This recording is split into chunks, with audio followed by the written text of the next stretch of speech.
मुझ में है योग्यता, कर सकता मैं सब कुछ, ना कोई रोक सकता। यीशु की मैं रचना, रचा उसके समान। कहने से थम जाते हैं ये आंधी और तूफान। झुकाऊं आसमान ये, हिलाऊं हर पहाड़ में, चलूं मैं पानी पे भी यीशु में विश्वास से। खोलूं अंधों की आंखें, भरूं मुर्दों में सांसें। सुन लो सब कान वालों मेरी हर एक बातें।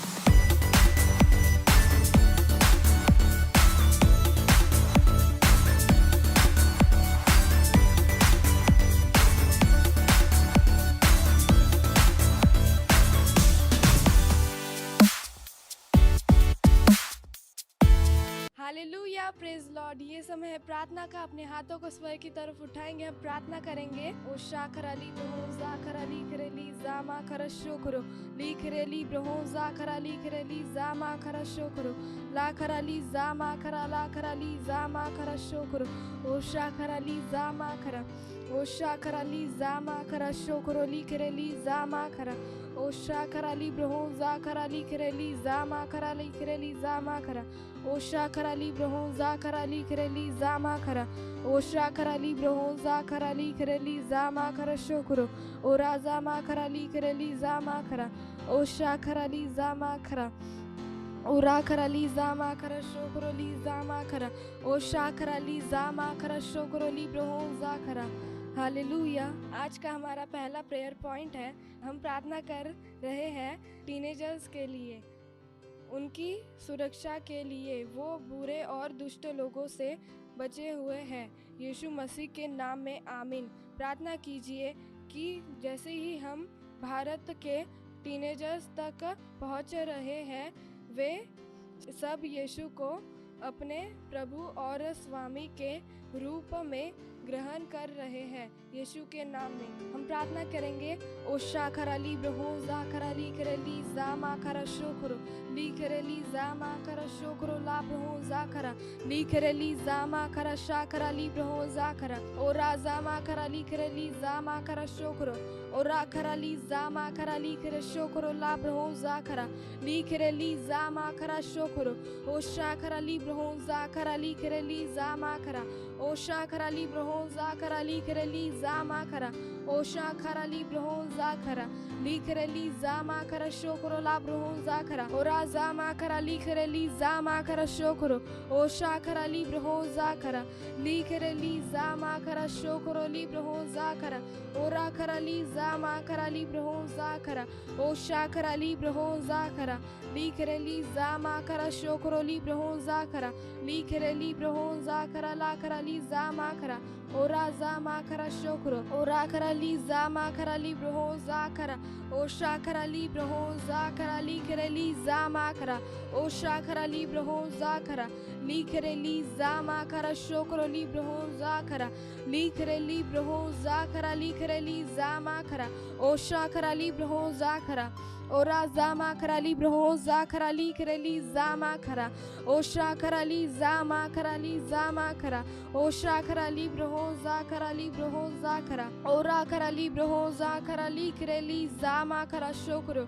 ओ शाखराली जामा खरा, ओ शाखराली जामा खराली जामा खराली जामा खरा शोकरो ली ब्रहोजा खरा। सारे टीनेजर्स बचे हुए यीशु मसीह के नाम में। ओ राखराली जामा खरा शोकरो ली जामा खरा। ओ राखराली जामा खरा शोकरो ली जामा खरा। ओ शाखराली जामा खरा ली खरेली जामा खरा शोकरो, ला खराली जामा खरा शोकरो। ओ शाखराली ब्रहोजा खरा, ली खरेली जामा खरा शोकरो ली ब्रहोजा खरा। ओ शाखराली जामा खरा शोकरो, ओ राजामा खरा ली खरेली जामा खरा शोकरो। ओ शाखराली ब्रहोजा खरा, ली खरेली जामा खरा। ओ राखराली जामा खरा। ओ शाखराली ब्रहोजा खरा, ली खरेली जामा खरा शोकरो। ओ राखराली जामा खरा, ली खरे शोकरो। ओ राजामा खरा, ली ब्रहोजा खरा। ओ रा ब्रहोजा खरा, ली खरे शोकरो। हालेलुया। हम अपना दूसरा प्रेयर पॉइंट बोलेंगे। पहला तीमुथियुस उसका दूसरा अध्याय कहता है, जो चाहता है कि सब मनुष्य का उद्धार हो जाए और सब सत्य को भली भांति पहचाने। प्रार्थना कीजिए अपने परिवार, पड़ोसियों और दोस्तों के लिए। जिनका उद्धार नहीं हुआ है, वे उद्धार ग्रहण करें और सच्चाई के ज्ञान में आ जाए।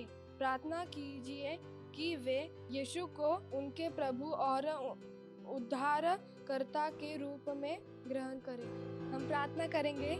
ओ शाखराली ब्रहो जा खराली करेली जा मा खरा शोकरो ली करेली जा मा खरा ली करेली जा मा खरा शोकरो ओ रा ब्रहो जा खराली करेली जा मा खरा शोकरो ओ रा जा मा खराली करेली जा मा खरा शोकरो ओ शाखराली ब्रहो जा खराली करेली जा मा खरा ओ शाखराली ब्रहो जा खराला खराली जा मा खरा ओ रा जा मा खराली करेली जा मा खरा शोकरो ली करेली जा मा खरा शोकरो ली ब्रहो जा खरा ओ रा खराली जा मा खरा शोकरो ली ब्रहो जा खरा ओ रा खराली जा मा खरा शोकरो ली ब्रहो जा खरा ओ शा खराली ब्रहो जा खराली करेली जा मा खरा शोकरो ली करेली जा मा खरा शोकरो ओ रा ब्रहो जा खराली जा मा खरा ला खरा शोकरो ओ रे करेली जा मा खरा शोकरो ली ब्रहो जा खराली करेली जा मा खरा ओ रा ब्रहो जा खराली जा मा खरा ओ शा खराली ब्रहो जा खराली जा मा खरा शोकरो ओ रा ब्रहो जा खराली ब्रहो जा खराली करेली जा मा खरा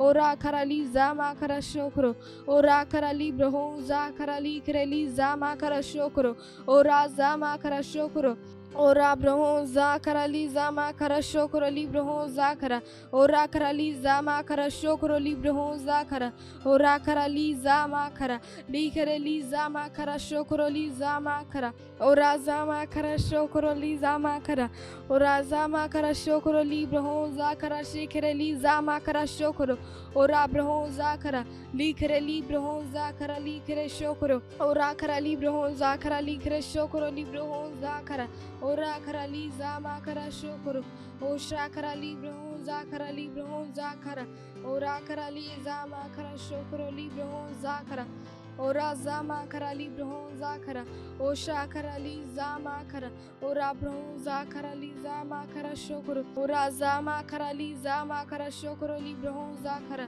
और राजा मा खराली ब्रहो जा खराली करे शोकरो ओ राजा मा खराली ब्रहो जा खरा ओ राजा मा खरा शोकरो ली ब्रहो जा खराली करेली जा मा खरा ओ शा खराली ब्रहो जा खरा ओ रा खराली जा मा खरा शोकरो ओ शा खराली जा मा खराली जा मा खरा शोकरो ली जा मा खरा ओ शा खराली जा मा खरा। धन्यवाद दीदी परमेश्वर, धन्यवाद सारे टीनेजर्स के लिए परमेश्वर, उनके परिवार के लिए, उनके दोस्तों के लिए, उनके रिश्तेदारों के लिए परमेश्वर धन्यवाद।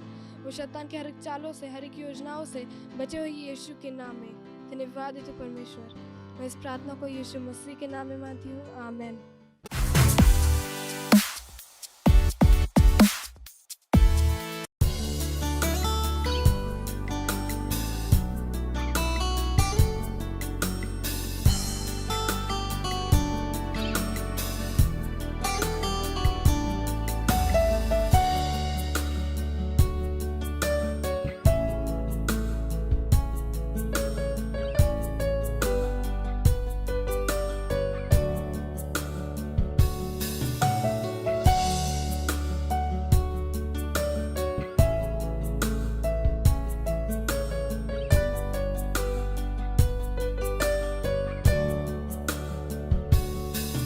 तेरे वचनों को सुनो, तेरे वचनों को करो, तेरे वचनों से जियो, केवल तेरी स्तुति मैं करूं। तेरे वचनों को सुनो, तेरे वचनों को करो, तेरे वचनों से जियो, केवल तेरी स्तुति मैं करूं। आराधना हो तेरी,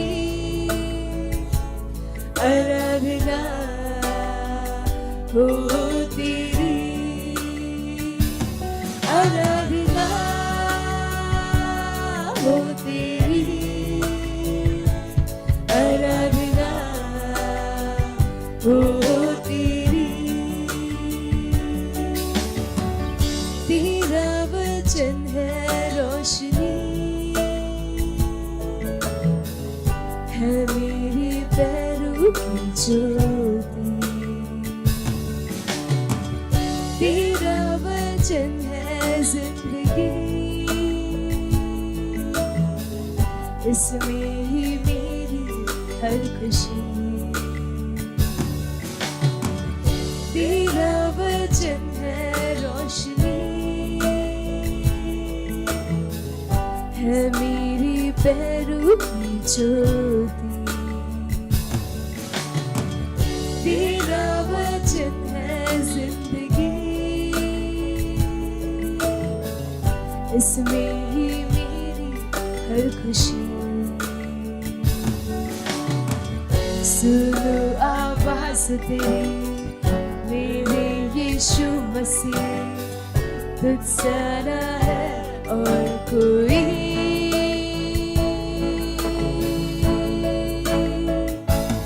आराधना हो तेरी, आराधना हो तेरी, आराधना हो तेरी, आराधना हो तेरी। तेरे वचनों को सुनो, तेरे वचनों को करूं, तेरे वचनों से जियो, केवल तेरी स्तुति मैं करूं। आराधना हो तेरी, आराधना हो तेरी, आराधना हो तेरी, आराधना हो तेरी,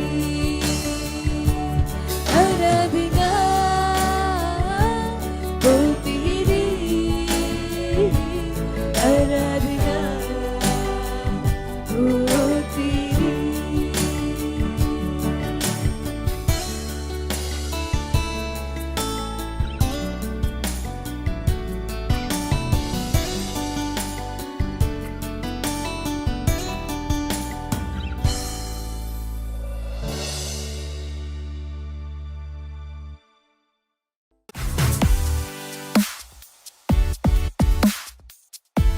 हालेलुया, प्रेज द लॉर्ड। आप सभी का स्वागत है आज के हमारे तूफानी और ज्ञानी टीम्स के प्रोग्राम में।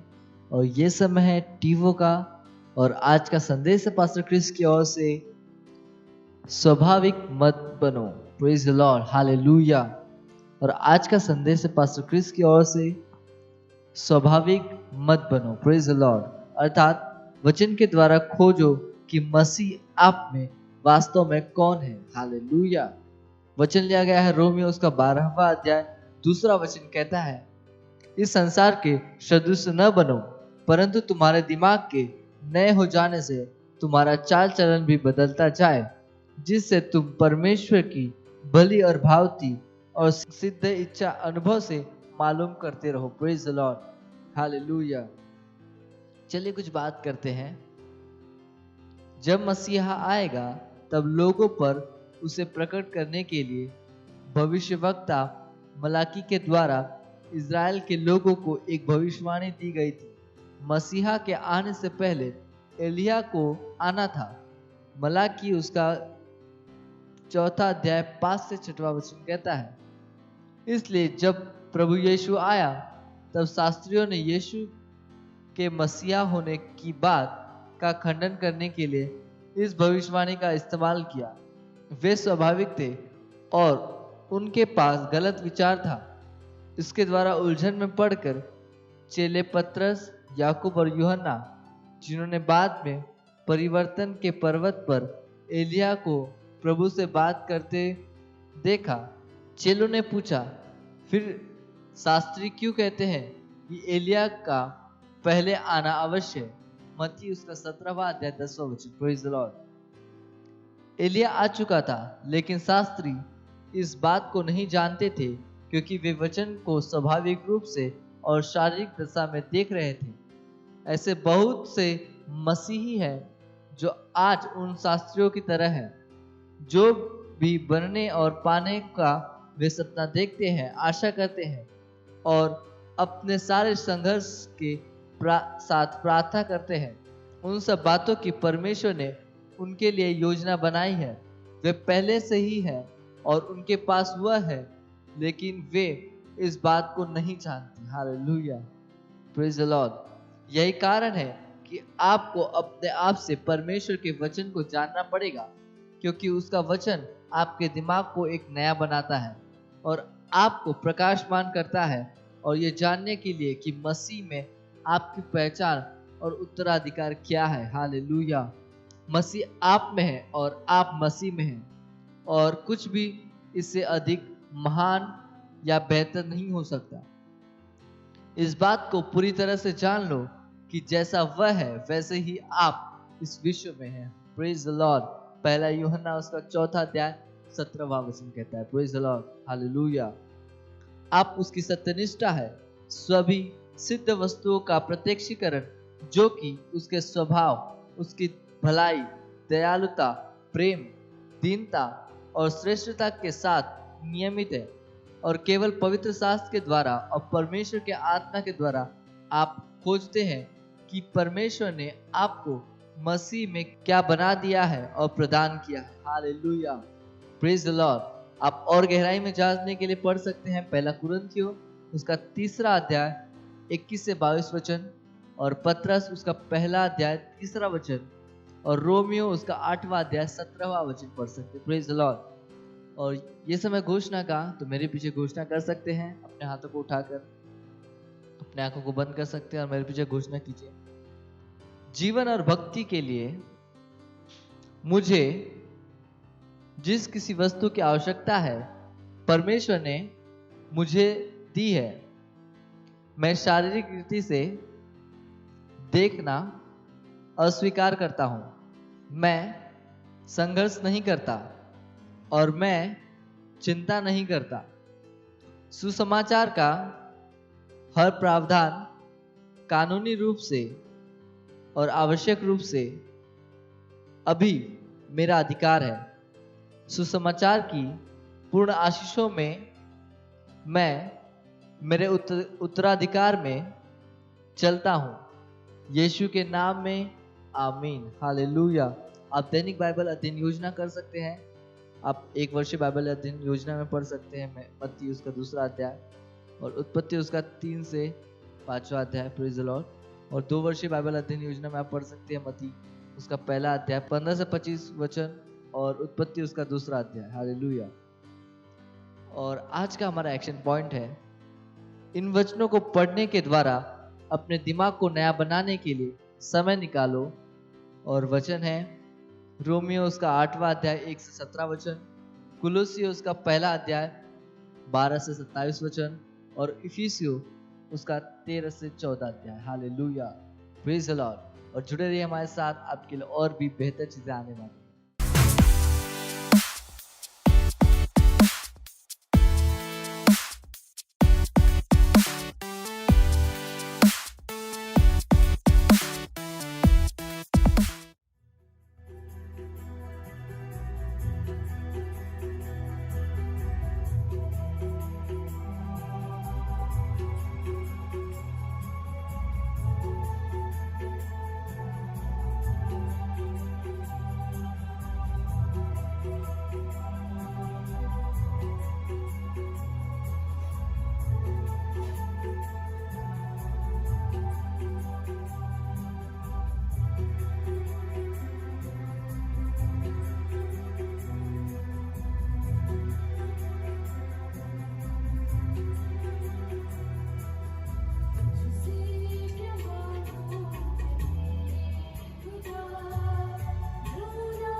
कॉफी पी लें।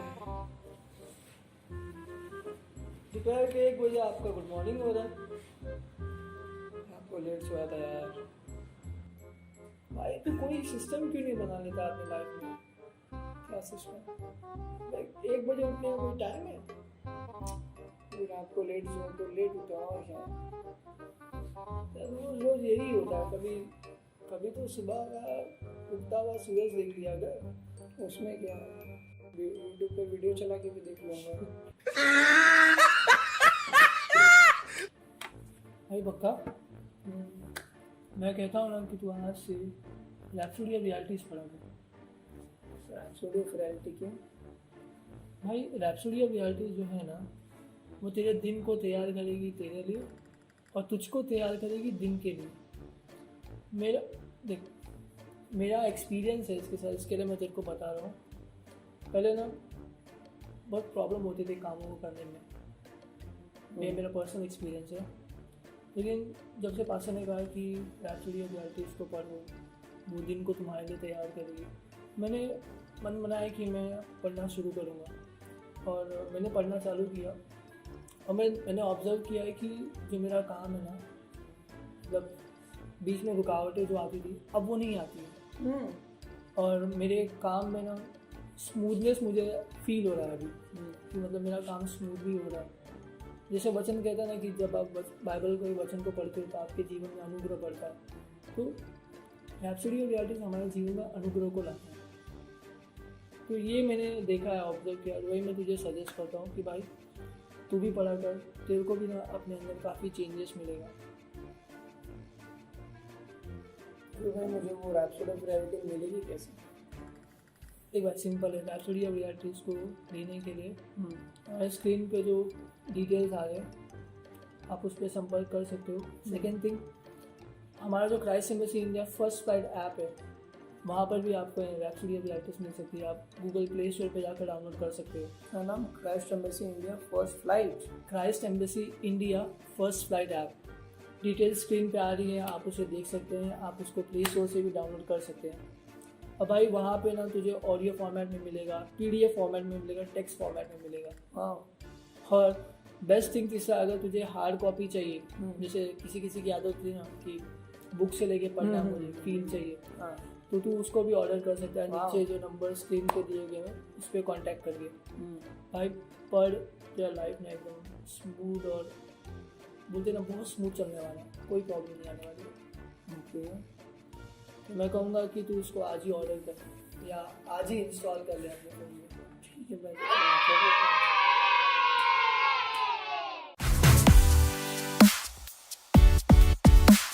हेलो एंड वेलकम, स्वागत है आपका फिर से एक बार हमारे और आपके पसंदीदा प्रोग्राम। चलिए ताली बजाएंगे, हम स्वागत करेंगे। आप सबका स्वागत है। मुझे पता है लोग ताली बजाने परेशानी हो रही क्योंकि इनका माइक्रोफोन इनके हाथ में है, कोई बात नहीं, पर आप अपने लिए ताली बजा सकते हैं। आपका स्वागत है। और मेरे पास सेट पे हैं फिर से 2 लोग। मेरे लेफ्ट हैं केविन, स्वागत है आपका। Thank you so much sir. Thank you Kevin, बहुत अच्छे लग रहे हैं, बहुत फ्रेश से लग रहे हैं केविन। और मेरे राइट तरफ है अंकुर, स्वागत है आपका। Thank you so much sir. और अंकुर भी लग रहा है आज अच्छी क्रीम लगा के आए हैं। तो अंकुर और केविन दोनों का स्वागत है यहाँ पे हमारे प्रोग्राम में। और मुझे विश्वास है कि आपके सवालों के जवाब मिल रहे हैं और आपकी जो परमेश्वर के साथ यात्रा है वो बेहतर हो रही है। कोई एक सवाल है जो बार बार लोग मुझसे पूछते हैं कि आपको क्या लगता है कि जीवन का उद्देश्य क्या है? ये इस पे नहीं कि मुझे क्या लगता है कि जीवन का उद्देश्य क्या है। बाइबल हमें बताती है कि मनुष्य का उद्देश्य क्या है, परमेश्वर ने मनुष्य क्यों बनाया। क्योंकि जब हम बात करते हैं जीवन की तो हम बात कर रहे हैं मनुष्य के जीवन की, केवल जीवन की बात नहीं कर रहे। हम बात करें मनुष्य के जीवन का उद्देश्य क्या है। तो मनुष्य के जीवन का उद्देश्य है जिसने उसको बनाया है उसकी इच्छा को जाने और उसकी इच्छा को पूरा करे। ये हर सृष्टित वस्तु का उद्देश्य है। एक सृष्टिकर्ता होता है, एक सृष्टित वस्तु होती है, एक क्रिएटर है, एक क्रिएटेड है, बीइंग है। जैसे फ़ोन है, वो एक बनाई हुई वस्तु है और इसको बनाने वाला है। तो वैसे ही ये एक सवाल कि जो बनाता है उसी के पास उद्देश्य है उस वस्तु के लिए जो बनाई गई है। तो जवाब है जो आप अपने आप को हमेशा दे सकते हैं, अपने आप को उत्साहित कर सकते हैं कि मुझे परमेश्वर ने बनाया है। और क्योंकि उसने बनाया है तो उसने मुझे किस लिए बनाया, ताकि मैं उसकी इच्छा को जानूं और उसकी इच्छा को पूरी करूं, और यही जीवन का, मानवीय जीवन का उद्देश्य है।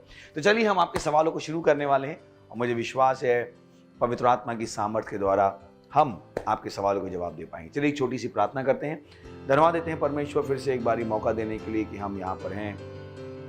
आप विश्व से बढ़कर हैं प्रभु, आप एकमात्र जीवित और सच्चे प्रभु हैं। धन्यवाद देते हैं हमारे जीवनों में आपकी दया के लिए, इस समय के लिए धन्यवाद जो आपने हमें दिया है। और इस प्रार्थना को हम यीशु मसीह के नाम में मांगते हैं, आमीन। Praise the Lord. चलिए शुरू करते हैं। मुझे नहीं पता कौन शुरू करने वाला है, तो मैं शुरू आप करने वाले हैं। ओके।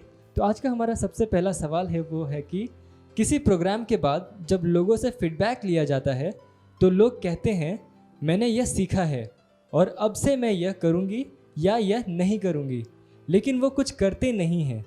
तो फीडबैक देने का क्या मतलब है? कैसे कोई खुद में सुधार को लाए? ओके, तो पहले तो मैं कहना चाहूँगा जिसने भी सवाल दिया है, जैसे बाइबल बताती है प्रेरितों के काम की पुस्तक में, जब पतरस और यूहन्ना उस गेट पर थे जिसका नाम सुंदर था, और पतरस ने कहा सोना और चांदी तो मेरे पास नहीं है। उसे नहीं पता था यूहन्ना के पास है या नहीं। तो पहले तो ये मत सोच ली कि हर इंसान जो फीडबैक देता है वो कुछ नहीं करता, आपको क्या पता। हाँ, तो पहले तो ये इसको डिफाइन कर लेते हैं। ये आपका अपना व्यक्तिगत अनुभव हो सकता है, और मैं आपको बता सकता हूँ मैं बहुत से प्रोग्रामों में फीडबैक देता हूँ और मैं करता हूँ, और मैं आपको ऐसे बहुत से लोगों से मिलवा सकता हूँ जो करते हैं। तो सवाल ये होना चाहिए कि कुछ लोग जो फीडबैक देते हैं और नहीं करते हैं, या आप अपना भी नाम ले सकते हैं, ले सकती हैं, क्योंकि जिस तरह की भाषाएं लगता है एक लड़की है। तो जो मुझे लगता है अच्छा सवाल होना चाहिए, कैसे कोई खुद में सुधार को लाए। ये सवाल होना चाहिए कि जो मैंने करने का मन बनाया है उसे मैं कैसे कर पाऊँ। ये ज़्यादा सही सवाल होगा। पर ये सोच लेने का कि जो लोग फीडबैक दे रहे हैं वो यूं ही दे रहे हैं, वो झूठ बोल रहे हैं, ये उनका न्याय करने जैसा हो जाएगा कि ऐसा हो गया। ऐसा बिल्कुल भी नहीं है। तो प्लीज़ ये जो विचार है अपने दिमाग से निकाल दीजिएगा। लोग बदलना चाहते हैं, पर बदलाव के कुछ सिद्धांत हैं जिनको आपको समझने की ज़रूरत है। केवल क्योंकि आप बदलना चाहते हो इसका मतलब ये नहीं आप बदल जाओगे। उसके बाद कुछ सिद्धांत हैं, और यहाँ पर एक इम्पॉर्टेंट सिद्धांत है जिसके बारे में बात करना चाहता हूँ। वो इब्रानियों 2 अध्याय 1 वचन, कोई पढ़ सकता है मेरे लिए? इब्रानियों का 2 अध्याय 1 वचन कहता है, इस कारण चाहिए कि हम उन बातों पर जो हमने सुनी है और भी मन लगाएं, ऐसा ना हो कि बहक कर उनसे दूर चले जाएं। तो उसने क्या कहा कि जो बातें हमने सुनी, यानी आप वही बात कर रहे हैं। केवल ये स्क्रिप्चर आपके सवाल के लिए बहुत उपयुक्त है, क्योंकि आपने कहा लोग सुनते हैं और फिर वो करते नहीं। तो मुझे विश्वास है कि मैं आपको घुमा नहीं रहा हूँ, मैं वही वचन आपको दिखा रहा हूँ। उसने कहा इसलिए हम क्या करें, जो बातें हमने सुनी हैं उन पर हम और ज़्यादा मन लगाएं, कहीं ऐसा ना हो उनसे बहक कर। हिंदी में उन्होंने लिखा है बहक कर, पर अगर आप इंग्लिश में पढ़ेंगे, चलिए मैं इंग्लिश में पढ़ देता हूँ ताकि हम सही कॉन्टेक्स्ट में आ जाए। Therefore we ought to give the more earnest heed to the things which we have heard, least at any time we should let them slip. तो वो क्या बता रहा है कि एक सिद्धांत बता रहा है कि जो आप सुनते हो, अगर आप उस पर काम करना चाहते हो, उसका सिद्धांत क्या है कि आप उन चीज़ों को लगातार देखते रहो। Power of focus, power of focus. उसने बताया कि less than any time we should let them slip. ये बात कर रहा है कि आपके हाथ में कुछ है और अगर आप उस पर ध्यान नहीं दोगे तो क्या होगा, स्लिप हो जाएगा। जैसे कि एग्जाम्पल लेते हैं, मुझे पता है कभी कभी आप फ़ोन लेके बैठे थे और आप सो गए और क्या हुआ, फ़ोन स्लिप हो गया। हुआ होगा ना आपके साथ, तो रिमोट स्लिप हो गया। वही वो वचन बात कर रहा है। तो ऐसा नहीं कि फीडबैक देने के बाद लोग करना नहीं चाहते, पर उन्हें आगे का स्टेप नहीं पता है, जो हम हमेशा बताते हैं। अभी हमारी लीडर्स ट्रेनिंग भी हुई थी, तो मुझे विश्वास है कि आखिरी सेगमेंट में मैंने बातचीत की थी कि कौन सी चीज़ें कि आपको करनी है ताकि जो आपने सुना है आप उसको लगातार कर पाओ। और यही वो वचन बता रहा है कि आपको लगातार फोकस करना पड़ेगा, लगातार। हमने वहाँ पर क्वांटम फिजिक्स की बात की थी कि कैसे एक पार्टिकल होता है, जब तक आप उसको देखते रहते हो तो उसमें पार्टिकल के गुण होते हैं, और जब अपनी निगाह हटा लेते हो तो उसमें वेव के क्वालिटीज़ पैदा हो जाती हैं। जब तक आप देखोगे तब तक वो है, और यही वो बात कर रहा है। तो आपका सवाल का जवाब जो है कि हम कैसे सुधार को लाएं, सुधार की बात नहीं है, बदलाव की बात है। बदलाव कैसे आएगा, जब लगातार देखते रहोगे, लगातार देखते रहोगे, लगातार देखते रहोगे। यही कारण है कि आपको अपने दिन की प्लानिंग करनी है, वहाँ पर कुछ लिख के लगा लीजिए ताकि आप अपने दिमाग को क्या कर पाएँ, फोकस कर पाएँ। बहुत से लोगों ने बहुत सी डांटें सुनी हैं, बहुत से लोगों ने बहुत कुछ खो दिया है क्योंकि उन्होंने उन चीज़ों को क्या होने दिया, अपने हाथों से सरकने दिया। यही कारण है बाइबल कहती है ले होल्ड ऑन इटर्नल लाइफ, अनंत जीवन को धर ले, पकड़ ले, मजबूती से पकड़ ले। ये नहीं कि वो अपने आप में कोई आपसे ले सकता है, उसे लेट देम स्लिप, यानी हम ही हैं जो उसको क्या कर देंगे, फिसलने देंगे। आप समझ में आ गए? तो ये आपको करना पड़ेगा। सही है, चलिए अगला सवाल ले सकते हैं। अगला सवाल है, एक बार मुझसे गलती हुई थी। मैं मेरे दोस्तों के साथ गलत चीज़ों को कर रही थी, पर अब मैं उनका साथ छोड़ दिया है। फिर भी मेरे घर के लोग मुझ पर विश्वास नहीं करते हैं। मुझे बहुत बुरा लगता है। अब मैं क्या करूं? कैसे उनके विश्वास को फिर से पाऊं? थैंक यू इस सवाल के लिए। यहाँ पर आपने एक चीज़ कही, मुझे बहुत बुरा लगता है। अब ये जो लाइन है, मुझे बहुत बुरा लगता है, इसके नेगेटिव में भी बुरा लग सकता है और पॉजिटिव में भी बुरा लग सकता है। आपको इसलिए बुरा लग सकता है कि वो लोग आपको बोल रहे हैं, या आपको इसलिए बुरा लग सकता है कि मैंने क्यों किया। खैर, दोनों ही सिनेरियो पे हम बात कर लेते हैं। पहली बात तो आपको अपने आप को माफ़ करने की ज़रूरत है। सही ना, आपको अपने आप को माफ़ करने की ज़रूरत है। अगर आप अपने आप को माफ़ कर देंगे तो सब आपको माफ़ कर देंगे। मैं आपको मुझे पता है मैं क्या आपसे बात कर रहा हूँ, क्योंकि बहुत सी बार हम ही अपने आप को माफ़ नहीं कर पाते। ध्यान रखिए, जिस तरीके से आप अपने बारे में सोचते हो वैसे ही लोग आपके बारे में सोचते हैं। तो पहले आप अपने बारे में अच्छा सोचना शुरू कीजिए। आप देखिए कि नहीं, आपने वाकई में उन चीज़ों को छोड़ दिया है। चलिए एक वचन पढ़ते हैं, पहला यूहन्ना 2 अध्याय 1 वचन। बोलिए। हे मेरे बालकों, मैं ये बातें तुम्हें इसलिए लिखता हूँ कि तुम पाप न करो, और यदि कोई पाप करे तो पिता के पास हमारा एक सहायक है, अर्थात सत्यनिष्ठ यीशु मसीह। तो वो बता रहा है कि अगर आपने गलती कर भी दी थी, कोई चिंता नहीं, परमेश्वर ने आपको माफ़ कर दिया। पहले तो उस फॉरगिवनेस को रिसीव कीजिए, मान लीजिए कि परमेश्वर ने आपको क्षमा कर दिया है। परमेश्वर को उसके बारे में कोई भी चीज़ याद नहीं है।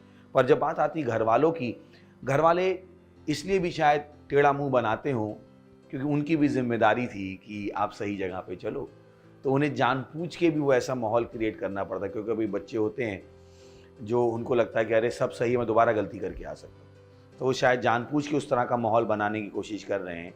आपको लगातार आपका ध्यान उस पर दिलाने की कोशिश कर रहे हैं कि एक बार हो गया है, अब हम इसको हल्के में लेने वाले नहीं हैं, ताकि आप पर दबाव बना रहे। तो उसको उस तरीके से भी देखिएगा कि वो एक्चुअली आपकी सहायता करने की कोशिश कर रहे हैं, वो आपके खिलाफ नहीं है। घर वाले शायद ही बच्चों के खिलाफ होते हैं, बस वो यही चाहते हैं कि उनके बच्चे क्या हो जाएं, सही रास्ते पर आ जाएं। कोई भी माँ बाप ऐसा नहीं, मुझे तो नहीं मिला। तो मत सोचिएगा कि वो आपके खिलाफ है। और एक सबसे बड़ी चीज़ है जो हम हमेशा कहते हैं, पावर ऑफ कम्युनिकेशन, बातचीत करने की सामर्थ्य। ये एक ऑप्शन है जो मैंने टीनेजर्स और यूथ में देखा है, जो बहुत देर में वो लोग ऑप्ट करते हैं। जब परेशानियों की बात होती है, वो जाके जो उनके दिल में चल रहा होता है वो बताना नहीं चाहते।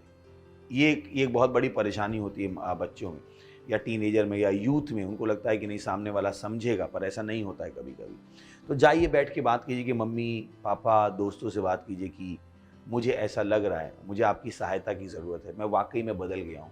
पर ये वो चीज़ें जिसमें मुझ पर आपको है ना, आप सही बात को गलत तरीके से कह के भी क्या कर सकते हो, गलत। तो आपको सीखना पड़ेगा कि आप सही समय पर सही प्रेजेंटेशन करो। ये नहीं जब वो आप पे चिल्ला रहे हैं तभी आपने जाके बताया, क्योंकि उस समय तो वैसे ही माहौल गर्म है और आपने कहा क्यों मुझसे तुम लोग ऐसे बात करते हो, मैं अब बदल चुकी हूँ, तुम लोग को समझ में क्यों नहीं आता है, फिर माहौल बिगड़ जाएगा। तो आपको बुद्धिमानी लगानी पड़ेगी कि आपको एक उचित समय ढूंढना पड़ेगा, एक एक करके लोगों से बातचीत करनी पड़ेगी। और मुझे पता है ये हमेशा काम करता है, हमेशा काम करता है। यानी कि वो आपसे प्यार करते हैं, अगर नफरत करते तो आपको कब के भगा चुके होते। तो हिम्मत जुटाइए और बातचीत करने की कोशिश कीजिए। कुछ कहना चाहेंगे आप लोग इसमें? कुछ नहीं कहना चाह रहे हैं लोग। ओके, तो अगला सवाल पूछ सकते हैं। Thank you so much sir. हमारा अगला सवाल है, as we know there are lots of festivals happening, can we Christians wish them back on their festival wishes if they wish me? तो उनका सवाल है कि बहुत सारे त्यौहार आते रहते हैं और क्या वो लोग हमें विश करते हैं तो हम विश कर सकते हैं, कोई उसमें परेशानी नहीं है। एक वचन दिखा देता हूँ मैं आपको, रोमियो 12 अध्याय 15 वचन पढ़ सकते हैं। आनंद करने वालों के साथ आनंद करो और रोने वालों के साथ रो। तो कोई परेशानी नहीं है। अगर उन्होंने कहा हैप्पी दिवाली तो आप भी कह दो हैप्पी दिवाली। बड़ा मनाने मत लगिएगा जाके से है ना, उसमें फिर यहाँ पर आपको ध्यान रखना पड़ेगा, क्योंकि हमें किसी से कोई परेशानी नहीं है, हमें किसी भी धर्म से कोई परेशानी नहीं है। हमें तो पता है कि उनकी आंखें क्या कर दी इस विश्व के ईश्वर ने, अंधी कर दी। तो हमें उनके उद्धार से मतलब है, और यही कारण है कि हमें उनसे नफरत नहीं है कि हमारा धर्म सही है और उनका धर्म गलत है, क्योंकि हमारे पास धर्म है ही नहीं। तो हमें सच्चाई पता है कि वो यीशु मसीह को नहीं जान पा रहे, क्योंकि जब आप दुनिया में वास्तव में जाएंगे तो परमेश्वर एक व्यक्ति नहीं है, परमेश्वर एक विचार है। मुझे पता है मैं क्या कह रहा हूँ। जब आप डीप में जाएंगे, वहाँ पे थियोलॉजी को पढ़ेंगे, तो जो भी सो कॉल्ड स्पिरिचुअल लोग हैं, अगर आप उनसे बहुत गहराई में बात करोगे तो वो कहेंगे परमेश्वर तो बस एक विचार है, गॉड इज एन आइडिया। और यहाँ पर परेशानी पैदा शुरू हो जाती है, क्योंकि परमेश्वर एक विचार है तो मतलब कैसे विचार कुछ कर सकता है, पर बाइबल बताती है कि परमेश्वर सच में है। तो हमें किसी से कोई परेशानी नहीं, हम सबके लिए प्रार्थना करते हैं कि उनकी समझ की आंखें खुल जाएं, पर उनके आनंद मनाने से हमें कोई तकलीफ नहीं है। हम उनके साथ रह के खुश हैं, बट अंदर से हम दुखी हैं, क्योंकि हमें पता है कि वो इस आनंद के साथ भी कहाँ जाएंगे, नर्क में जाएंगे। तो वो जो आपके दोस्त हैं उनके लिए आपको आप प्रार्थना करने की ज़रूरत है कि वो यीशु मसीह की सच्चाई को जान सके। अगर आप उनको दोस्त कह रहे हो तो ये ज़्यादा उचित होगा, और उनको वापस बधाई देने में कुछ भी गलत नहीं है। सही है, ओके। अगला सवाल है, एक मसीह टीन के रूप में हेलोवीन पब्स पार्टी में फ्रेंड के साथ जा सकते हैं क्या? हमारे माता पिता का रोकना सही है या गलत? ओके। तो सवाल है कि एक क्रिश्चियन टीन के रूप में क्या आप हेलोवीन पार्टीज़ में जा सकते हैं, नाइट आउट्स में जा सकते हैं, पब्स में जा सकते हैं दोस्तों के साथ? और फिर अगला सवाल है, क्या माँ बाप का हम पर रोक लगाना सही है? तो चलिए कुछ वचनों को देख लेते हैं। पहला कुरिन्थियों 15वां अध्याय 33वां वचन। धोखा न खाना, बुरी संगति अच्छे चरित्र को बिगाड़ देती है। तो पहला जवाब है आपको ध्यान देना पड़ेगा कि आप कहाँ जा रहे हो, क्योंकि आपको लग सकता है केवल आप जा रहे हो। तो बाइबल क्या कहती है, धोखा मत खाना, मत समझना तुम बहुत स्ट्रांग हो और होने वाला नहीं है। सही है ना? कि मैंने सुना था, किसी ने बताया कि चंदन विश्व व्याप नहीं लिपट रहत भुजंग, कि चंदन के पेड़ पर सांप लिपटे रहते हैं फिर भी चंदन उसके गुण को नहीं लेता है। बाइबल कहती धोखा मत खाना, इन चीज़ों धोखा मत खाना। बाइबल कहती है सच्चाई क्या है, बुरी संगति अच्छे चरित्र को बिगाड़ देती। तो आप एक क्रिश्चियन टीन हो, और इन्जॉयमेंट की जब हम बात करते हैं, इन्जॉयमेंट क्या केवल दारू पीने में ही है? क्या केवल दोस्तों के साथ ही है? क्या इन्जॉयमेंट बाइबल में नहीं है? क्या हम अलग तरीके से एंजॉय नहीं कर सकते? ये तो दुनिया का आनंद मनाने का तरीका है। तो मत सोचिए कि वही एकमात्र तरीका है आनंद मनाने का। स्वर्ग में भी आनंद होता है। वो क्या करते हैं? स्वर्ग में आनंद करते हैं, वो स्तुति करते हैं, प्रशंसा करते हैं, प्रेज़ द लॉर्ड, वो परमेश्वर की महिमा करते हैं। हालेलुया। तो मत सोचिएगा कि जब आप उनके साथ नहीं जा रहे हो तो आप कुछ मिस कर रहे हो। यही है वो जिसको हम क्या कहते हैं, टेम्पटेशन, प्रलोभन शैतान के, जो आपको दिखाना चाहता है कि आप मिस कर रहे हो। पर सच्चाई ये है कि वो उस सबको साथ करके कहाँ जाएंगे? नर्क में। तब उन्हें पता लगेगा। सही ना? किसी ने कहा पाप शुरू में मजा देता है, बाद में सजा देता है। तो ये आपको समझने की ज़रूरत है कि गलत नहीं है, पर क्या आप उस रास्ते पे चलना चाहते हो, ये आपका निर्णय होना चाहिए। फिर अगला मेरे पास है, जो आपने कहा कि नाइट आउट्स में जा सकते हैं। आप जा सकते हो, पर वो नाइट आउट का एम क्या है? कहीं नाइट आउट का एम दारू पी के बेहोश हो जाना तो नहीं है, लड़के लड़कियों को एक दूसरे के साथ सोना तो नहीं है। अगर वो सारे एम नहीं है तो कोई परेशानी नहीं है। आप रात में खेल सकते हो, अच्छे खेल खेल सकते हो, कोई परेशानी नहीं है उसमें। आप सो कॉल्ड पब में जा सकते हो, आप कोल्ड ड्रिंक पी सकते हो, वहाँ पे क्रिश्चियन गानों पे नाच सकते हो, कोई परेशानी नहीं है। तो जब आप पब्स और नाइट आउट्स की बात करें, वो देखना पड़ेगा वहाँ पे आखिर में होता क्या है।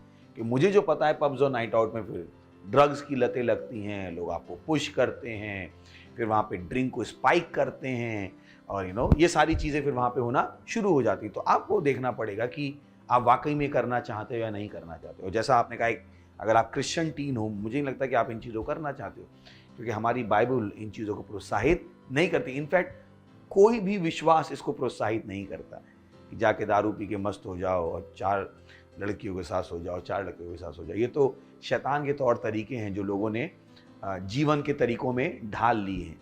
और वो परमेश्वर को क्या कर रहे हैं, जब परमेश्वर की बात आती है तो इसमें वो पर्दा बंद करके अपने गलत कामों को जारी रखना चाहते हैं। तो वो आपको ध्यान देना पड़ेगा। फिर अगला पार्ट है आपका कि जो हमारे माँ बाप के द्वारा रिस्ट्रिक्शन है वो सही है या गलत है। तो यहाँ पे 2 वचन मैं पढ़ना चाहता हूँ। पहला है नीति वचन 22वां अध्याय 6वां वचन।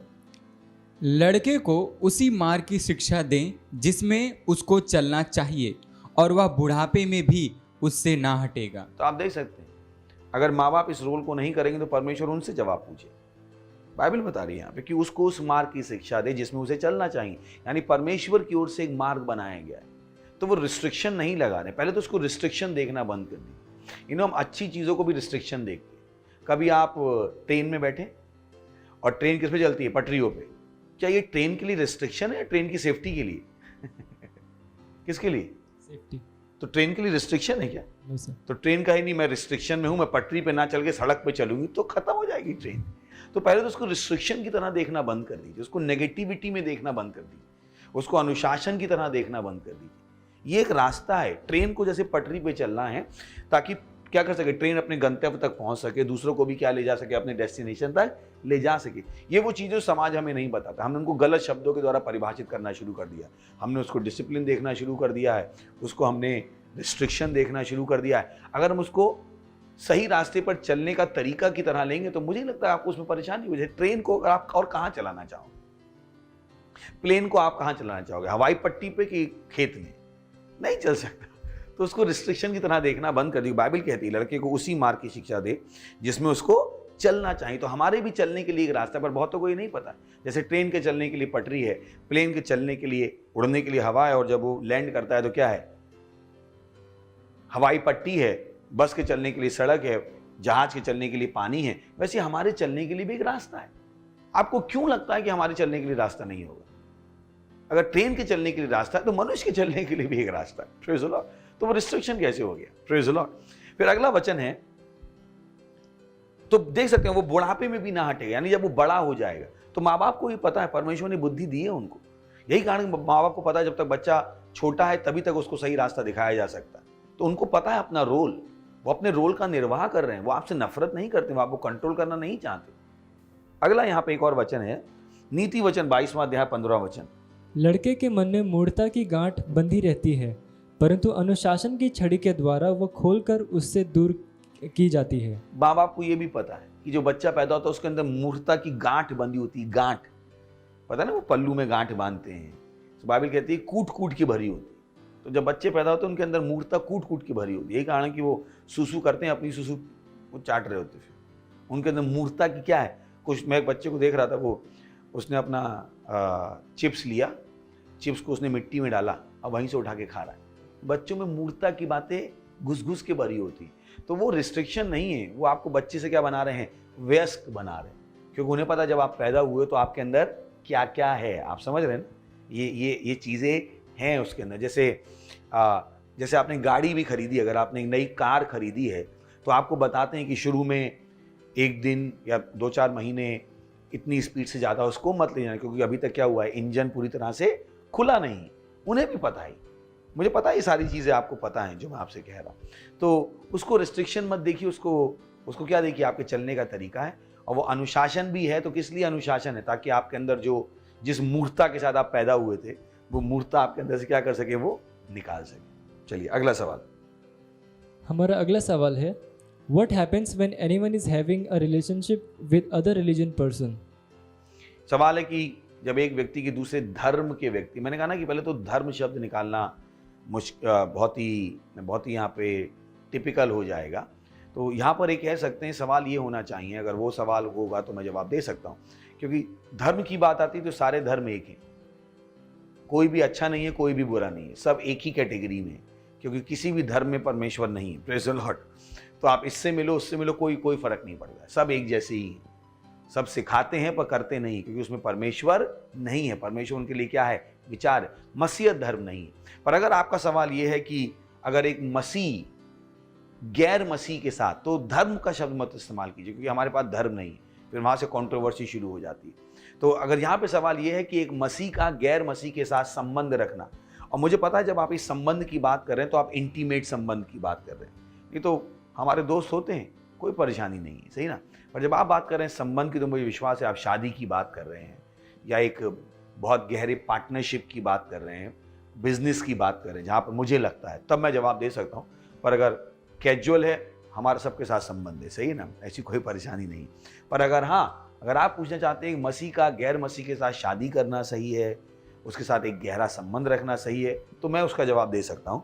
और वो लिखा है 2 कुरिन्थियों के 6 अध्याय के 14वें वचन में, अविश्वासियों के साथ असमान जुए में न जूतो, क्योंकि सत्यनिष्ठा और असत्यनिष्ठा का क्या मेलजोल, या ज्योति और अंधकार की क्या संगति। तो आप देख सकते हैं एक इंसान जो मसीह में है वो ज्योति में है, और एक इंसान जो मसीह में नहीं वो किस में, अंधकार में। बाइबल कहती है कुलस्तियों के पहले अध्याय में जाके पढ़ेगा 12-13वें वचन में, कि बाइबल कहती है परमेश्वर हमें अंधकार के वश में से छुड़ाकर उसने क्या किया है, अपने प्रिय पुत्र के राज्य में प्रवेश कराया।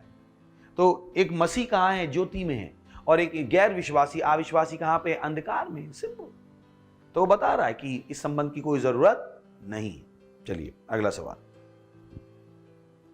अगला सवाल है, जब लोग गिलगाल के स्तर में होते हैं तो उनकी कितनी प्रार्थनाएं गलत होती हैं, फिर भी परमेश्वर जवाब देता है, लेकिन परमेश्वर तो गलत प्रार्थनाओं का उत्तर नहीं देता है।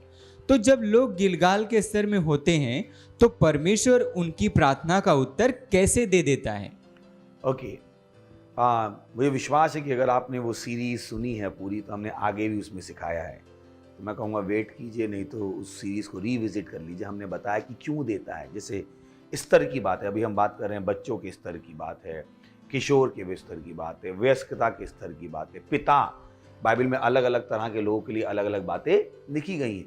परमेश्वर को पता है जब आप शुरू में आए हो तो आपको सही नहीं पता होगा, उसे पता ही, तो उसने क्या कर दिया, जवाब दे दिया।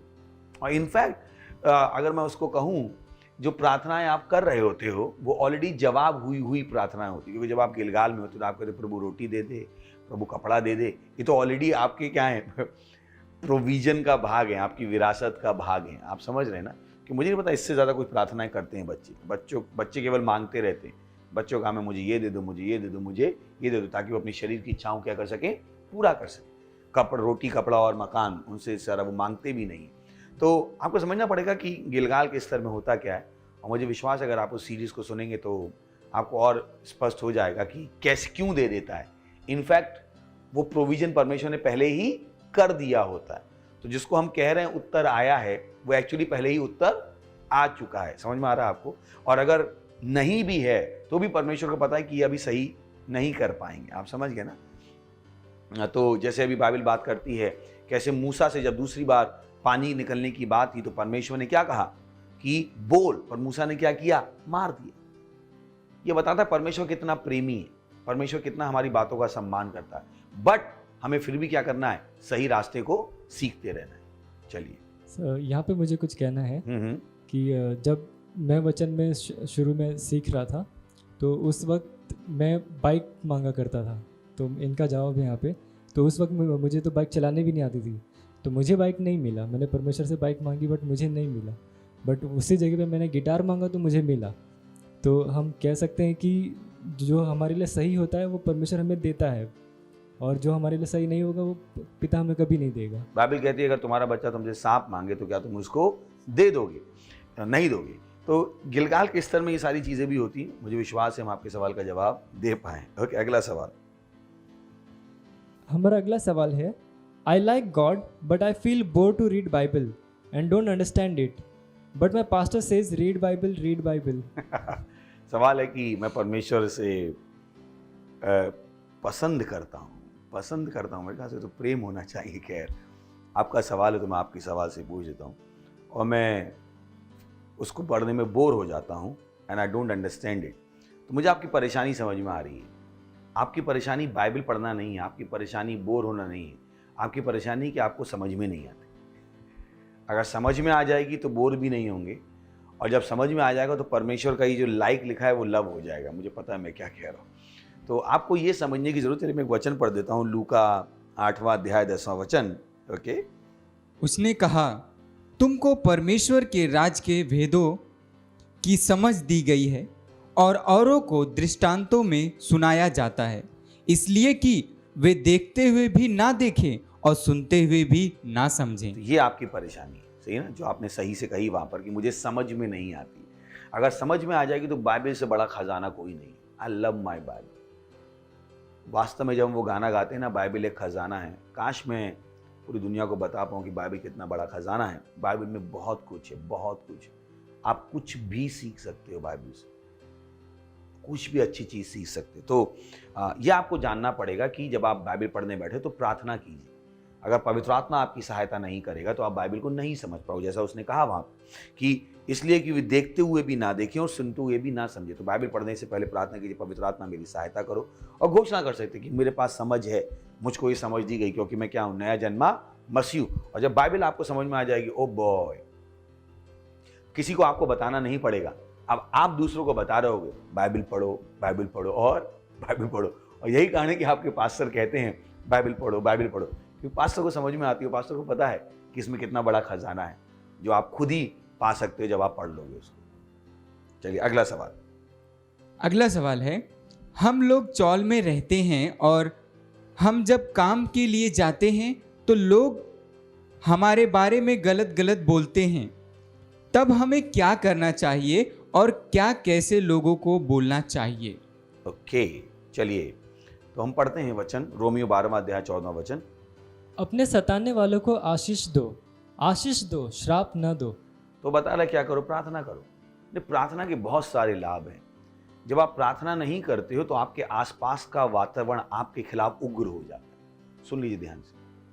यही कारण है कि बाइबल कहती है पहला तीमुथियुस के 2 अध्याय के पहले से 4 वचन में कि मैं सबसे पहले ये आग्रह करता हूँ, विनती, प्रार्थना, मध्यस्थता और धन्यवाद सब मनुष्यों के लिए किए जाए, राजाओं के लिए और ऊंचे पद वालों के लिए, ताकि हम सारी शांति और चैन के साथ भक्ति और ईमानदारी का जीवन बिता पाए, सारे मनुष्यों के लिए। तो ये जो लोगों की आप बात करो उनके लिए आपको प्रार्थना करनी। ध्यान रखिए, अगर आप उनके लिए, मेरे साथ ऐसा नहीं होता है। मुझको हर आदमी पसंद करता है, मेरे आसपास के लोग पसंद करते हैं, मेरी इज्जत करते हैं। मुझे 1-2 हो सकते हैं जो बदतमीजी करें, बट 99% टाइम्स लोग इज्जत करते हैं, और जो करते भी मैं उनके लिए ज़्यादा प्रार्थना करना शुरू कर देता हूँ, क्योंकि मुझे पता यही है कि जो तुमको सताएं उनके लिए क्या करो, प्रार्थना करो, उनको श्राप मत दो। समझ में आ रहा है आपको? तो जब आप उनके लिए प्रार्थना करना शुरू करेंगे तो आपको उनके अंदर बदलाव दिखाई देगा। तो उनको अपना शत्रु मत मान लीजिए। बाइबल कहती है हमारा ये युद्ध मांस और लहू से नहीं है। तो कोई भी मनुष्य हमारा शत्रु नहीं है। समझ में आ रहा है आपको? तो मुझे विश्वास है मैं आपका जवाब दे पाया। उनके लिए और ज़्यादा से ज़्यादा प्रार्थना कीजिए, और आप क्या कर पाएंगे, जैसा वचन ने गारंटी दी है, सारी शांति और चैन के साथ भक्ति और ईमानदारी का जीवन बिता पाएंगे। चलिए अगला सवाल का जवाब। हमारा अगला सवाल है, is cheating in a test a sin? तो सवाल है कि क्या एग्जाम में चीटिंग करना पाप है? बहुत ही अच्छा सवाल है। पहले तो इसमें पाप को देखना पड़ेगा। ये अच्छा सवाल है। पहले तो पाप को देखना पड़ेगा, पाप क्या होता है ना? चलिए मैं आपको पाप की एक अच्छी सी सरल सी डेफिनेशन दे देता हूँ, अगर आप उसको ढंग से पढ़ेंगे। पाप क्या है? पाप का मतलब है, सिन का मतलब है टू मिस दी मार्क, कि मार्क जो निशाना है उससे क्या होना, चूक जाना, उसको हम पाप कहते हैं। आप समझ आ गया? तो पहली बात आती है कि आपकी पढ़ाई का निशाना क्या है। आप ये पढ़ क्यों रहे? सीखने के लिए पढ़ रहे, आप नंबर लाने के लिए नहीं पढ़ रहे। तो ये जो पाप है वो परमेश्वर की दृष्टि में नहीं, कोई पाप की मैं आपको पढ़ रहा, to miss the mark, to miss the standard, उसको हम क्या कहते हैं, पाप। अगर आप ढंग से जानते हो पाप को तो अब आपका सवाल है कि मैं ये पढ़ क्यों रहा हूं, क्या मैं नंबर लाने के लिए पढ़ रहा हूं? तो यहां पे आपको आपका जवाब खुद ही मिल जाएगा कि मैं चीट क्यों करूं, मैं किसको चीट कर रहा हूं। एक्चुअली आप अपने आप को चीट कर रहे हो। तो नंबर तो वहां होंगे पर उसके पीछे का ज्ञान नहीं होगा। समझ में आ रहा है? जैसे जो हम पिक्चरें देखते हैं कि कोई आदमी 50 फीट के झरने से कूद गया, आपको पता है वो कुछ नहीं कूदा, 5 फीट के हरे पर्दे के पीछे से कूदा। बाद में उन्होंने क्या कर दिया, VFX लगा दिया। तो आप भी अपनी जिंदगी में VFX लगा रहे हो समझ रहे हो कि आपको लगा कि, तो अब आपको समझ में आ रहा है कि अब आप डिसाइड करोगे चीटिंग पाप है या नहीं। इसमें परमेश्वर का इसमें कुछ नहीं, तो उसको परमेश्वर के दृष्टिकोण से मत देखिए। आप पूछिए कि आपने पढ़ाई शुरू ही क्यों की थी। आपने पढ़ाई शुरू क्यों की थी? सीखने के लिए, ना कि डिग्री पाने के लिए, कि पढ़ाई का मेन एम है सीखना। तो जब आप चीटिंग कर रहे हो, भले आपके मार्क्स आ जाएंगे, इसका मतलब आपको ये पता लग गया मुझे ये पता ही नहीं, तो पढ़ाई का उद्देश्य ही फेल हो गया। मुझे विश्वास है सवाल का जवाब दे पा रहा हूँ। मुझे नहीं पता कि कभी आपने इस तरीके से सोचा। तो पाप है? बिल्कुल है। नहीं है? बिल्कुल नहीं। Praise the Lord. कि मुझे नहीं पता आपका एम क्या है पढ़ने का। अगर आपका पढ़ने का एम सीखना है तो चीटिंग करके आपके एम से क्या हो गया? Miss the mark. पर आपका पढ़ने का एम क्या है? चिप्पा करके पास हो जाना। तो वैसे भी जिंदगी में आप आगे तो बढ़ नहीं पाओगे, क्योंकि आप वहां खड़े तो होगे पर कुछ होगा नहीं। ये इस तरीके से है कि आपके पास नकली नोट है। जब आप मार्केट में होता है ना, बचपन में आप नकली नोट को असली मान लो, पर जब दुकान में जाते हो तो पता लग जाता है ये क्या है? नकली है। तो वैसे आपके मार्क्स तो आ गए होंगे, पर जब उस मार्क्स के हिसाब से ज्ञान से आपको काम करने को कहा जाएगा, तब आपको पता लगेगा अरे ये तो मैंने अपने आप को धोखा दिया था। तो मुझे नहीं लगता चीटिंग क्यों करनी चाहिए। मुझे विश्वास है मैं जवाब दे पाया। आप लोग क्या कहते हैं? Yes sir, right. Yes sir, जवाब दे पाया क्या? मैं जस्टिफाई कर पाया क्या? अगला सवाल। आज का आखिरी सवाल है। मेरी बहन मुझसे छोटी है। मेरे माता पिता हमेशा उससे प्यार करते हैं और उसको सपोर्ट करते हैं। भले ही मैं सही हूँ, मैं बहुत ही उदास महसूस करती हूँ और ऐसा महसूस करती हूँ कि अपने घर से बाहर निकलूँ या खुद को मार दूँ। मैं गलत दोस्तों की ओर भी आकर्षित हो रही हूँ। कृपया मेरी मदद करें, इसे मैं कैसे डील करूँ? तो पहली बात तो हम आपसे और बातचीत करना चाहेंगे। हमारे नंबर यहाँ पर स्क्रीन पे हैं और हमसे बातचीत कीजिए। अगर कोई भी ऐसी स्थिति में है तो आप हमसे बातचीत कर सकते हैं। एक और चीज़ उसमें आप कर सकते हो कि बातचीत, मैंने कहा ना, बातचीत एक बहुत बड़ी चीज़ है। How you feel, let it be communicated, but in the right manner. जो आप महसूस करते हो उसको जाके बताइए कि मुझे ऐसा महसूस हो रहा है मम्मी। तो आपको मम्मी बताए कि नहीं बेटा ऐसा बिल्कुल भी नहीं। शायद आपको लग रहा है कि वो उससे प्रेम करते हैं, सपोर्ट करते हैं। वो आपका क्यों नहीं प्रेम और सपोर्ट करेंगे? हो सकता है बहुत सारी चीज़ें उसमें बैकग्राउंड में भी हो। कभी कभी लोग, मुझे नहीं पता, शायद आपने कुछ ऐसा किया हो कि थोड़ा सा उन्हें अपने आप को रिस्ट्रिक्ट करना पड़ रहा हो। तो इस सवाल के जवाब में बहुत सारे और भी एंगल हो सकते हैं। पर मेरा जो सजेशन होगा, मत सोचिए कि माँ बाप ऐसा कर रहे हैं, क्योंकि हम दुनिया को अपने ही चश्मे से देखते हैं। जब चश्मा बदल जाता है तो जो स्थिति दिखाई दे रही है वो भी बदल जाता है। जैसे 3D है ना, अगर आप 3D मूवी देखने जाओ ऐसे ऐसे तो आपको कुछ समझ में नहीं आएगा, और जब 3D देखने जाओगे, जब चश्मा बदल जाएगा तो 3D दिखना शुरू हो जाएगा। तो अपना चश्मा बदलने की कोशिश कीजिए कि ऐसा क्यों कर रहे हैं। अगर आप उन रीजंस को खोजें, उनके साथ बैठ के बातचीत करें। क्या पता ऐसा हो ही ना रहा हो। आपके दोस्तों की आपने सुन रखी हो, दोस्तों ने भड़का दिया हो। बहुत सारे फैक्टर हो सकते हैं इस स्थिति का अवलोकन करने में, कि बहुत सी बार लोग अवलोकन कर सकते हैं। मैं आपको अपनी कहानी बता सकता हूँ। जब मैं छोटा था, एक दिन मैं था छोटा, तो मैंने एक पिक्चर देखी थी। तो उसमें क्या था कि उस आदमी को चक्कर आते थे, वो गिर जाता था और आखिर में उसको ब्रेन ट्यूमर निकला। कोई बात नहीं, अभी पिक्चर थी, बच्चा था मैं 10-12 साल का, देखी मैंने। फिर क्या हुआ, ऐसे जैसे अभी हम बैठे हुए हैं या बहुत देर तक बैठे होते, जब मैं उठता था तो हल्का सा मुझे चक्कर आता था। अब मेरा दिमाग उस पिक्चर से रिलेट करने लगा। फिर एक 2-3 महीने होता रहा, मैंने मान लिया मुझे ब्रेन ट्यूमर हो गया। और मैं अपने मम्मी पापा से लड़ने लगा, मम्मी मुझे ब्रेन ट्यूमर हो गया, पापा मुझे ब्रेन ट्यूमर हो गया। पहले तो मेरे मम्मी पापा मुझे देख रहे थे, खैर कोई बात नहीं। तो डॉक्टर्स के पास ले गए, बहुत अच्छे अच्छे डॉक्टर, पर डॉक्टर ने कहा नहीं। तो मैंने कहा सारे डॉक्टर ख़राब हैं। मैं आपको बता रहा हूँ, मेरी रियल कहानी है। फिर हमारे शहर में सबसे बड़ा नया कैंसर का हॉस्पिटल खुला। उस समय का सबसे बड़ा था, अभी तो पता नहीं क्या होगा, मतलब उस इलाके में सबसे बड़ा था। और वहाँ पे एक डॉक्टर थे जो पापा के अच्छे दोस्त थे। हमारी प्रिंटिंग प्रेस थी, तो वहाँ पे वो आते थे काम कराने। तो मैंने कहा पापा ये तो हैं, उनसे अपॉइंटमेंट जल्दी नहीं मिलता था, पर क्योंकि वो हमारे क्लाइंट थे तो मुझे पता है मिल जाएगा। तो मैंने पापा से कहा पापा इनसे क्यों नहीं मिलती, ये अच्छी डॉक्टर, इनको मेरी परेशानी मिल जाएगी। तो कोई बात नहीं, पापा ले गए उनके पास और वही हुआ।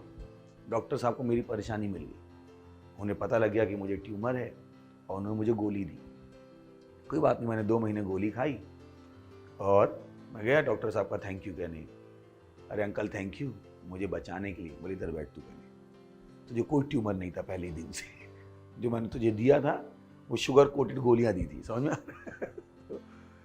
केवल आपको बताने के लिए, आपका सवाल का जवाब देने के लिए। कभी कभी स्थिति को मैं नहीं कह रहा हूँ स्थिति वैसी नहीं होगी, हो भी सकती है। इसलिए मैंने कहा हमको आपसे बात करने की ज़रूरत है, पर क्या पता स्थिति वो ना हो जैसे आप देख रहे हो। अब मैं नहीं कह रहा हूँ कि आपकी भावनाओं को मैं आहत कर रहा हूँ, तो दोनों में सिनेरियो ले रहा हूँ। अगर वाकई में ऐसी सिचुएशन है, हमें आपसे और बातचीत करनी पड़ेगी, हमें आपसे कुछ पूछना पड़ेगा, ताकि हम रियली में एसेस कर पाएं कि जो आप देख रहे हो वैसा ही है। मैंने अपनी आपको कहानी बता दी। तो अगर आपके पास अभी भी संतुष्ट नहीं है तो हमें सवाल, हमारे नंबर यहाँ पर हैं, हमें खुशी होगी आपसे बातचीत करने के लिए, ताकि हम आपकी समस्या का समाधान कर सकें। और ध्यान रखिए, मरना समाधान नहीं, सुसाइड करना समाधान नहीं। सुसाइड से दर्द कम नहीं होता, सुसाइड से दर्द बढ़ जाता है। जो आपके पीछे रह जाते हैं उनमें बहुत दर्द होता है। तो कभी मत सोचिएगा सुसाइड समाधान है।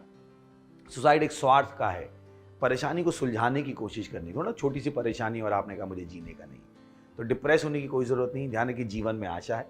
परमेश्वर है जो आपसे प्रेम करता है, वो आपसे प्रेम करता है, उसने आपके अंदर योग्यताएं रखी, सही है ना। अभी इंडिया पाकिस्तान ही है, तो अब पाकिस्तान वाले इंडिया से नफरत करते हैं, इंडिया वाले पाकिस्तान से नफरत करते हैं। कौन सा देश सुसाइड करे और कौन सा कहे हम देश ही नहीं रहेंगे? लड़ रहे हैं वो लोग। तो मैं नहीं कह रहा हूं आप लड़िए, पर समाधान ढूंढिए। सुसाइड करना समाधान नहीं है। सुसाइड दर्द को बढ़ा देता है, सुसाइड दर्द को खत्म नहीं करता है, सही है? तो बिल्कुल भी ऐसा मत सोचिएगा। और हमें विश्वास है कि अगर अभी भी आप संतुष्ट नहीं हैं तो हमसे आप बातचीत कर सकते हैं। मत सोचिए हमने आपकी भावनाओं का मजाक उड़ाया, आहत करने की कोशिश की। मैंने अपनी पर्सनल कहानी आपको बता दी। तो मुझे विश्वास है कि यहाँ पर हमारे सारे सवाल खत्म हो गए हैं, और मुझे ये भी विश्वास है आपने बहुत आनंद लिया है। ध्यान रखिए, ये ज्ञान हम आपको दे रहे हैं ताकि आप ये ज्ञान दूसरों तक ले जाएं, सही है ना। तो मत होने दीजिए कि आप अकेले देखें, इसको प्रमोट कीजिए हमारे इस चर्च को और दूसरों तक लेके जाइए। अभी भी बहुत सुंदर सुंदर चीज़ें बाकी हैं। हम आपका धन्यवाद देना चाहते हैं आपके सवालों के लिए और यहाँ पर आने के लिए। कोई लास्ट वर्ड आपको कहना हो तो, किसी को कुछ कहना हो? सर, मैं कहना चाहूँगा कि जो हम खुद इन सवालों को पूछते हैं, कभी कभी मेरे भी सवाल ऐसे होते हैं, तो मुझे भी यहीं पे सेट पे ही जवाब मिल जाता है। तो इसके लिए thank you so much sir. ऐसा तो नहीं जो जवाब आप पढ़ते हैं वो आपके खुद की होती है? नहीं सर, वाकई में लोग क्योंकि ये लोग सवाल पढ़ते हैं तो मुझे नहीं पता ये लोग कहाँ से लाते हैं। तो ऐसा नहीं खुद की होते हैं दूसरे के नाम से लाते हैं, ऐसा नहीं करते ना। ओके, तो यहाँ पर हम आपसे विदा लेना चाहेंगे, पर मीटिंग में बने रहिए, अभी भी बहुत बहुत अच्छी चीजें बाकी। Thank you very much, God bless you, bye bye.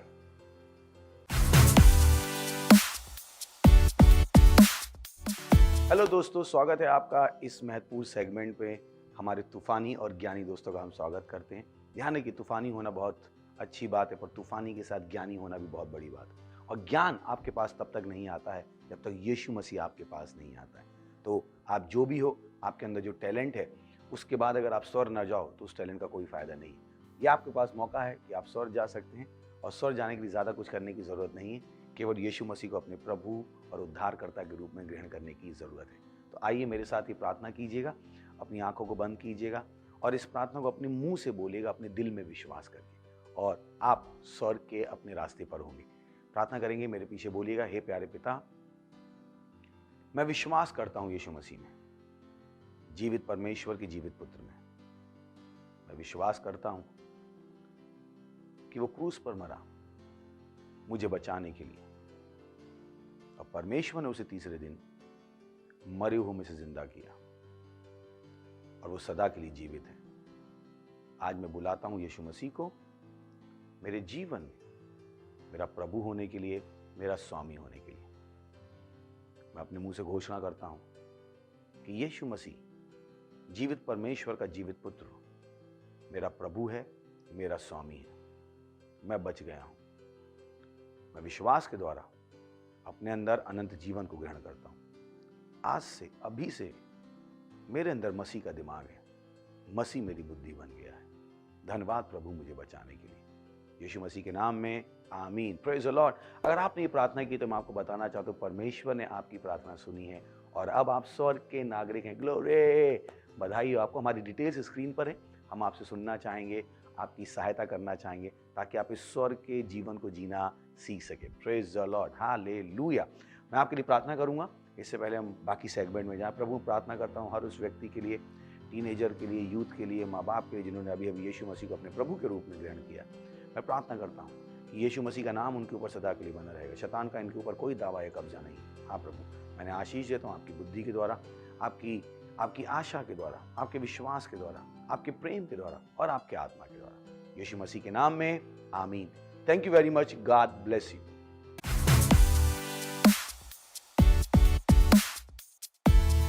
Hello तूफानी और ज्ञानी दोस्तों, मैं आपको तूफानी और ज्ञानी क्यों कह रहा हूँ? क्योंकि पहले केवल आप तूफानी थे, यीशु को ग्रहण करने के बाद आप ज्ञानी भी हो गए। Praise the Lord. तो ये और समय है कि हम परमेश्वर की आराधना करें, परमेश्वर की स्तुति करें अपनी भेंट के द्वारा। ये बहुत ज़रूरी है। बहुतों को नहीं पता होता, उन्हें लगता है कि वो बहुत छोटे हैं, परमेश्वर की आराधना कैसे कर सकते हैं। नहीं, 10 साल का बच्चा भी अपने आप को बच्चा कहलाना पसंद नहीं करता है। तो आप तो टीनेजर हैं, तो मुझे विश्वास है कि आपको ये समझ में आएगा कि परमेश्वर की आराधना करने का एक ही तरीका है, जब आप उसको अपनी भेंट देते हैं। तो ये भेंट देने का समय हमारी डिटेल्स स्क्रीन पर हैं, और अगर आप सेंटर में तो वहाँ आप फिजिकली अपनी भेंट दे सकते हैं। Praise the Lord. हम अपनी क्वायर का स्वागत करेंगे और इस बीच में आप अपनी भेंट दे सकते हैं। Thank you very much, God bless you. मेरी जिंदगी हर खुशी ओ यीशु तू ही है, मेरी अंधेरी रातों की रोशनी तू ही है।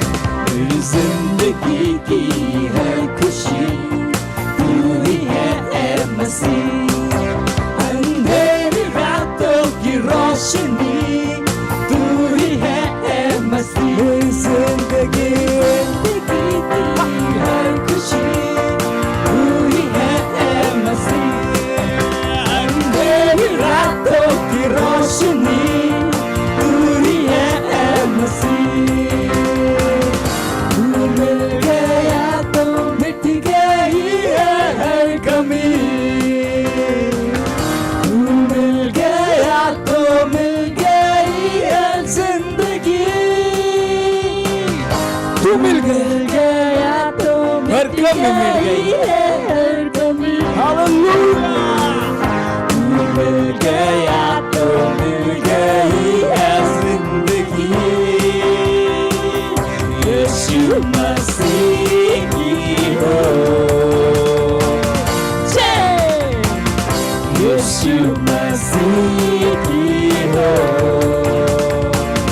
जय, यीशु मसीह की हो जय। तेरे ही नाम की जय गाए सदा सदा सदा, तू ही हमारा है प्रभु, हमारा खुदा। तेरे ही नाम की जय गाए सदा सदा सदा, तू ही हमारा है प्रभु, हमारा खुदा। तू मिल गया तो मिट गई है हर कमी,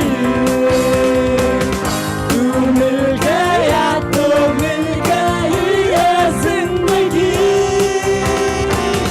तू मिल गया तो मिट गई है हर कमी। हाँ तू जो मिल गया तो मुझे जिंदगी है जिंदगी, यीशु मसीह की हो जय, यीशु मसीह की हो जय, यीशु मसीह की हो जय, यीशु मसीह की हो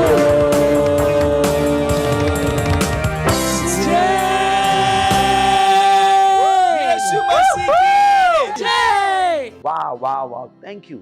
आप वाकई में ज्ञान में आगे बढ़ रहे हैं। ये वो चीज़ है जो आपके पैसे को लगातार आगे बढ़ाती रहेगी। चलिए हम प्रार्थना करते हैं। प्रभु मैं प्रार्थना करता हूँ उस भेंट के लिए, उस दशमांश के लिए, उस पार्टनरशिप के लिए जो आपके बच्चों ने आपको दी है, या आपके आत्मा के द्वारा पवित्र आपको ग्रहण होने के लिए जैसे इन्होंने दिया है, इसकी बढ़ी हुई फसल तेजी से आ रही यीशु मसीह के नाम में। ये ज्ञान में आगे बढ़ते जा रही यीशु मसीह के नाम में। इस पैसे पर, इस भेंट पर हम आपकी आशीषों का आह्वान करते हैं, घोषणा करते हैं, ये भेंट आपके राज को तेजी से आगे बढ़ा देगी। और इस प्रार्थना को यीशु मसीह के नाम में मांगते हैं, आमीन।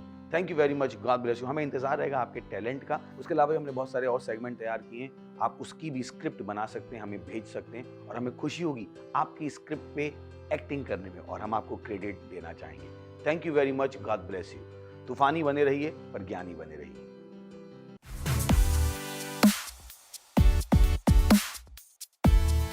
ये समय है एक्शन पॉइंट्स का अनाउंसमेंट, कि मुझे पता है कि आप टीनेजर है तो आप कुछ करना चाहते हैं, आप बैठना नहीं चाहते, तो आपके लिए बहुत अच्छे अच्छे काम है, प्रभु के काम है। आप हमारे साथ जुड़ सकते हैं।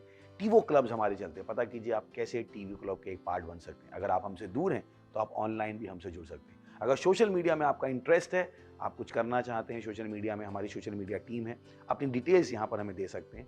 हमारा लिंक यहाँ पर होगा लीडरशिप फॉर्म का, जिसको आप भर सकते हैं और हमारे साथ एक लीडर बन सकते हैं और परमेश्वर के लिए बड़े प्रभाव को पैदा कर सकते हैं। Thank you very much, God bless you. इससे पहले कि हम जाएं, चलिए हम अनुग्रह को शेयर करेंगे। परमपिता का प्रेम, यीशु मसीह का अनुग्रह और पवित्र आत्मा की सहभागिता हमारे साथ सदा के लिए बनी रहेगी। यीशु मसीह के नाम में आमीन। Thank you, God bless you, I love you all.